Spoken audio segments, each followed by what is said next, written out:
Video में हम 2025 में जो यूपीएससी का प्रीलिम्स हुआ था उसके पीवाईक्यूज़ को सॉल्व करेंगे।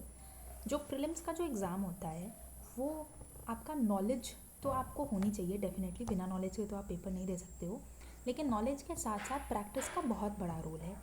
एंड प्रैक्टिस में भी जिसमें पीवाईक्यूज़ का बहुत इंपॉर्टेंट रोल है। एंड फिर हम पीवाईक्यूज़ में ये भी देखते हैं कि किस तरह से हम नॉलेज के साथ साथ कुछ कॉमन सेंस एंड लॉजिक से आंसर्स सॉल्व कर सकते हैं।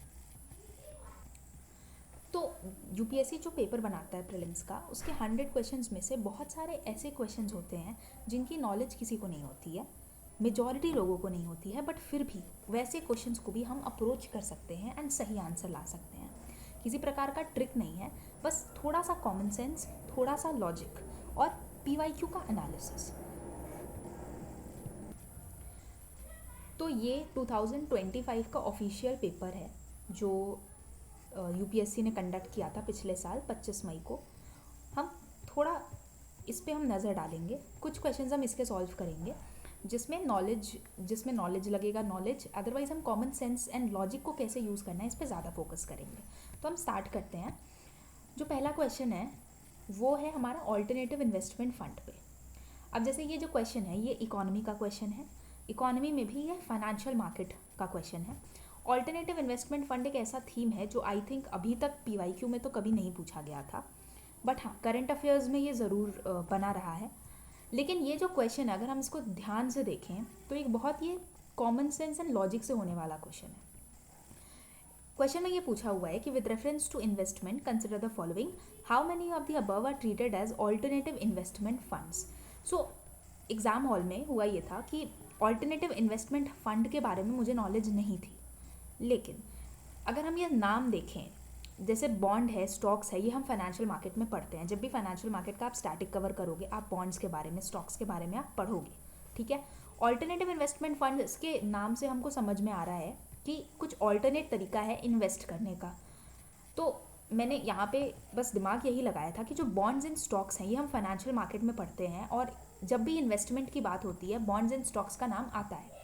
ये दो मुझे अलग लग रहे थे एंड दस यही दिमाग लगा के मैंने ओनली 2 किया था, एंड ये आंसर सही भी है ओनली 2 इसका। Hedge funds and venture capital जो है वो ऑल्टरनेटिव इन्वेस्टमेंट फंड्स की तरह ट्रीट किए जाते हैं। तो अब ये क्वेश्चन देखिए, यहाँ पे आपको ऑल्टरनेटिव इन्वेस्टमेंट फंड के बारे में नॉलेज हो ये ज़रूरी नहीं है, बट थोड़ा सा कॉमन सेंस एंड लॉजिक से ये क्वेश्चन सॉल्व हो सकता था।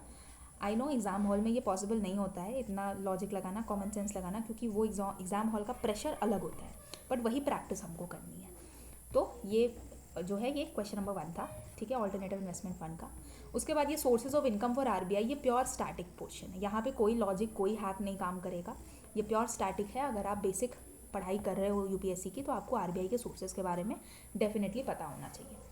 उसी तरह से एक हम अगर लॉजिक वाला एक यहाँ पे क्वेश्चन देखें, क्वेश्चन नंबर 4 जो है, ये वाला जो क्वेश्चन है इसमें ये कह रहा है कि RBI mandate all the listed company in India to submit a BRSR report, ठीक है। इंडिया में अ कंपनी जो ये रिपोर्ट सबमिट करती है makes disclosure in the report that are largely non financial in nature.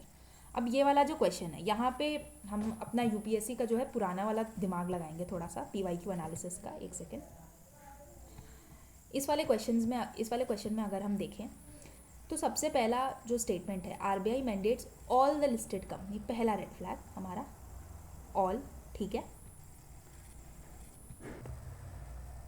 तो पहला जो रेड फ्लैग है वो है आरबीआई जो है सारी कंपनीज को मैंडेट करता है, तो पहला तो रेड फ्लैग ऑल है। फिर listed companies in India to submit a this report, ठीक है। मुझे नहीं पता कि ये रिपोर्ट क्या है, मुझे नहीं पता कि क्या मतलब इसमें क्या भी लॉजिक, कौन सा लॉजिक है, लेकिन एक चीज़ जो मुझे पता है वो ये है कि जब भी लिस्टेड कंपनीज़ की बात आएगी, ठीक है, यही कहते हैं कि थोड़ा सा नॉलेज होना चाहिए। जब लिस्टेड कंपनीज़ की बात आएगी तो मुझे पता है कि इसका जो करता धरता है वो तो सेबी है, राइट, वो तो सेबी है। तो आरबीआई का इसमें क्या काम, ठीक है।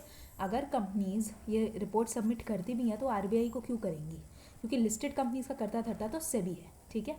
तो ये पहला रेड फ्लैग से मैं इस स्टेटमेंट को रॉन्ग कर सकती हूँ, ठीक। और हिस्टोरिकली अगर हम यूपीएससी के पीवाईक्यूज़ देखेंगे तो आरबीआई और सेबी इन दोनों को जो है सब्स्टिट्यूट करके यूपीएससी क्वेश्चंस गलत करता है, स्टेटमेंट्स गलत करता है। ठीक। दूसरा स्टेटमेंट है कि in India company submitting this report makes disclosures in the report that are largely non financial in nature. तो इस स्टेटमेंट को मैं सही में मार्क करके क्यों आऊँगी, बिकॉज ये रिपोर्ट जो है business responsibility and sustainability report है, ठीक है।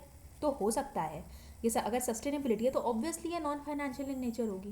भाई फाइनेंशियल रिपोर्ट हो जाती ना अगर फाइनेंशियल नेचर होता, लेकिन सस्टेनेबिलिटी रिपोर्ट का मतलब है कि ये नॉन फाइनेंशियल इन नेचर है।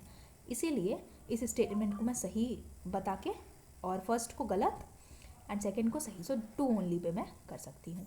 ये सब दिमाग जो है ऑन द स्पॉट एग्जाम में नहीं काम करता है, बट यही है कि अगर हम प्रैक्टिस करके जाएंगे पहले से तो ये चीज़ें क्लिक होती हैं, ठीक है। तो यहाँ पे ऑल रेड फ्लैग था पहला, और रेड फ्लैग तो ऑल था, इससे भी हम इसको एलिमिनेट कर सकते थे। दूसरा रेड फ्लैग था आरबीआई का और लिस्टेड कंपनीज़ का कोई कनेक्शन ही नहीं है, ठीक है। यहाँ पे लॉजिक भी कॉमन सेंस दोनों लग रहा था, थोड़ा सा नॉलेज ये होता कि भाई लिस्टेड कंपनीज़ को सेबी गवर्न करता है, ठीक है।